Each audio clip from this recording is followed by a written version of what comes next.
ভরা ব্যানার্জির এখনকার লেখার শব্দ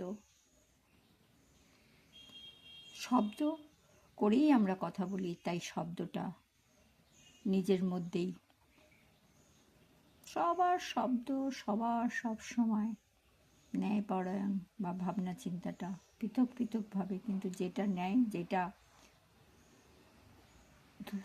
বোঝার, নিয়ম নীতি মেনা, সব কিছু বিচার করলে দেখা যায় প্রত্যেকটা শব্দের একটা মানে আছে। এই শব্দগুলো কিভাবে সৃষ্টি হয়েছে, কিভাবে হয়েছে, সেটা মনে হয় ভগবান কোনো না কোনোভাবে প্রত্যেকটা কথার শব্দ সৃষ্টি হয়ে গেছে বা হয়ে যায়।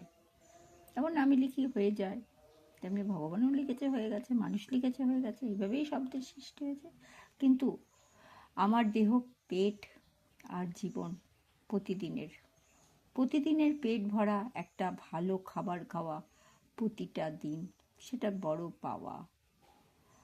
আমার দিন কিন্তু চলে যাচ্ছে, সময় কিন্তু চলে যাচ্ছে, কিন্তু আমি একা। আমার প্রতিদিনের রান্না প্রতিদিন করো, যার যেমন ক্ষমতা সে করো, যার যেমন আয় তেমনি করো, যার যেমন চলে তেমনি করো। যার ফ্রিজ নেই সে রাখবে কোথায়? যার ফ্যান নেই সে রাখবে কোথায়? খাবে কি করে? সব কিছু মানানোর নামে জীবন। তাই রান্না প্রতিদিন করবে, অল্প করো, ভালো করো। ভোট আসবে যাবে, কিন্তু পেট তোমার সর্বক্ষণ। ভোটে তোমাকে ভাত দেবে না, ভোটে একবার দেবে, কিন্তু ঘরের ভাত তুমি 3 বার 4 বার খেতে পারবে, সেটা তোমার শান্তি। 5 পদ করার দরকার নেই, 1-2 পদ করো, 3 পদ করো, ঘরে বসে পেট ভরে খাও, তাতে অনেক আনন্দ। ভোট যে জিতবে, তোমার কিছু হবে না, তোমার একটু 19 আর 20, সেটা বিচার করা দেখার দরকার আমার নেই, কিন্তু পেটটা তোমার। তাই আমি বলছি তোমরা পেট ভরে ভাত খাও, প্রতিদিনের রান্না প্রতিদিন করো, নিজেকে ভালো রাখার চেষ্টা করো। খাওয়াটা একান্ত দরকার, প্রতিদিন ভালো খাও।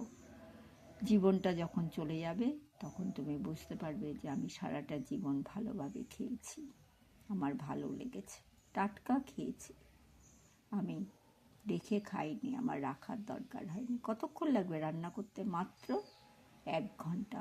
1 ঘন্টা 45 মিনিট ভাতে সময় লাগে, আর বাকি একটা গ্যাসে 45 মিনিট ভাত হলে আর একটা গ্যাসে 3টে পদ, 45-এর থেকে কম সময় লাগে, রান্না হয়ে যায়। তাই তাড়াতাড়ি করে রান্না করে তোমরা যে কোনোভাবে ভোট দাও, তারপরের দিন খাও। পেটটা ভালো থাকলে মনটা ভালো থাকবে, মনটা ভালো থাকলে শরীরটা ভালো থাকবে, শরীরটা ভালো থাকলে ভোটের জয়ে তোমারও ভালো লাগবে। ঠিক আছে, তোমাদের আশীর্বাদের ছোঁয়া ভরার জীবনে বারবার ছড়ে পড়ুক।